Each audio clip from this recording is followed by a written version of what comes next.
اللہ فرماتا ہے ما یفعل اللہ بعذابکم، وہ تمہیں عذاب دے کے کیا کرے گا؟ ذرا لہجہ دیکھیے، ذرا انداز، ما یفعل اللہ بعذابکم، وہ تمہیں عذاب دے کے کیا کرے گا؟ تم اس کی مخلوق ہو، اپنے دستے قدرت سے اس نے تمہیں بنایا ہے، تو وہ تمہیں عذاب دے کے کیا کرے گا؟ اس کی ضرورت نہیں ہے کہ تمہیں عذاب دے، نہ اس کی چاہت ہے کہ تمہیں عذاب دے، کوئی خود چھلانگے لگائے تو اس کی مرضی۔ فرمایا کہ ما یفعل اللہ بعذابکم، وہ تمہیں عذاب دے کے کیا کرے گا؟ ان شکرتم و آمنتم، اگر تم شکر ادا کرو اور ایمان لاؤ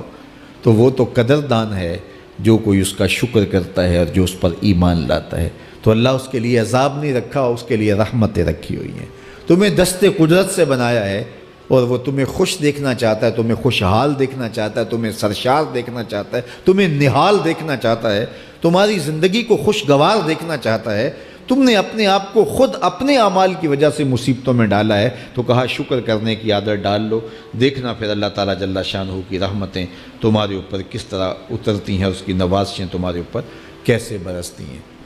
توکل اگر ہم سیکھ جائیں تو توکل ایک ایسی دولت ہے کہ جو خوشحال زندگی کی ضمانت بنتی۔ جب ہم اللہ پر توکل نہیں کرتے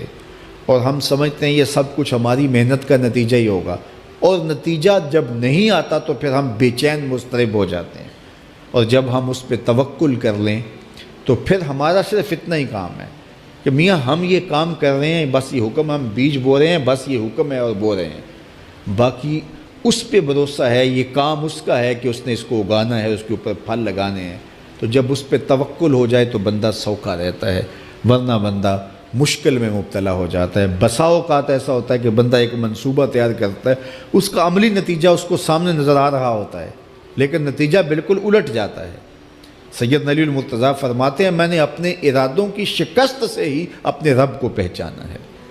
کہ میں ایک منصوبہ تراشتا ہوں کہ یہ اور یوں ہوگا اور وہ ہونا چاہیے، لیکن نتیجہ وہ نہیں آتا، تو کوئی طاقت ہے اس کا جو نتیجہ بدل دیتی ہے۔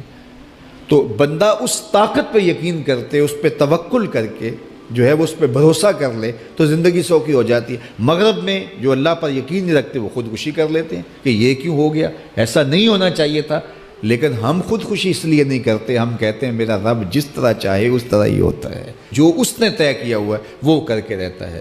اس لیے تم اس پہ توکل کر لو اور اس پہ بھروسہ کرو۔ حضور علیہ الصلوۃ والسلام نے فرمایا لو انکم توکلون علی اللہ حق توکلہ،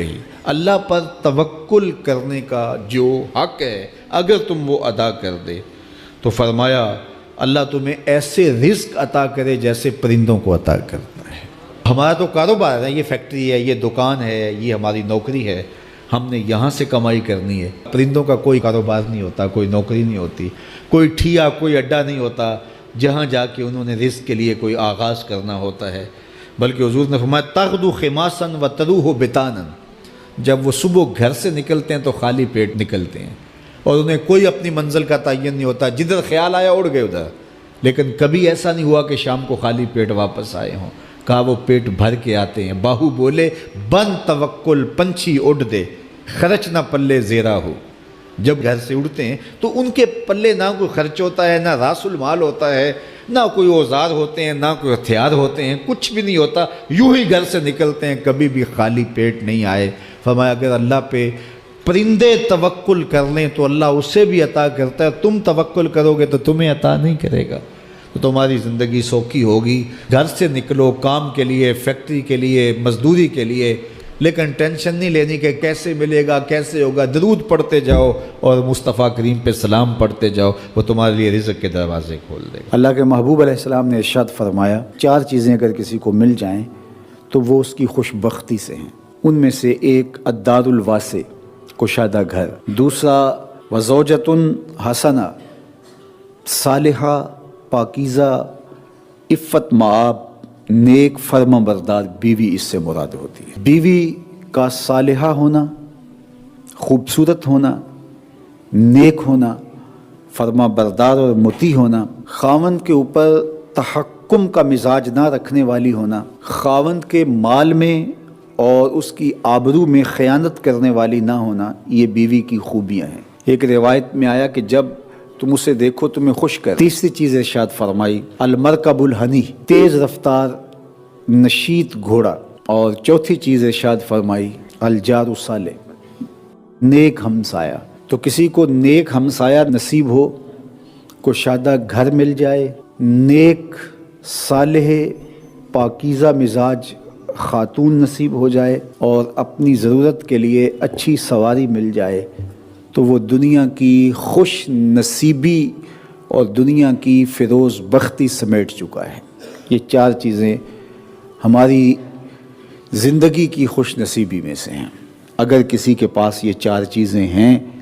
تو وہ اللہ کا شکر ادا کرے، اور یہ چیزیں جب انسان کو میسر آ جائیں تو وہ یکسوئی کے ساتھ عبادت بھی کر سکتا ہے، یکسوئی کے ساتھ صالح اور نیک اعمال بھی بجا لا سکتا ہے۔ تو یہاں ارشاد فرمایا کہ جب ہم کہتے ہیں اللہ ہمیں حسنات دنیا عطا فرما اور حسنات آخرت عطا فرما اور آتش دوزخ سے میں بچا لے، تو حسنات دنیا سے مراد دنیا کی ہر خیر ہوتی ہے۔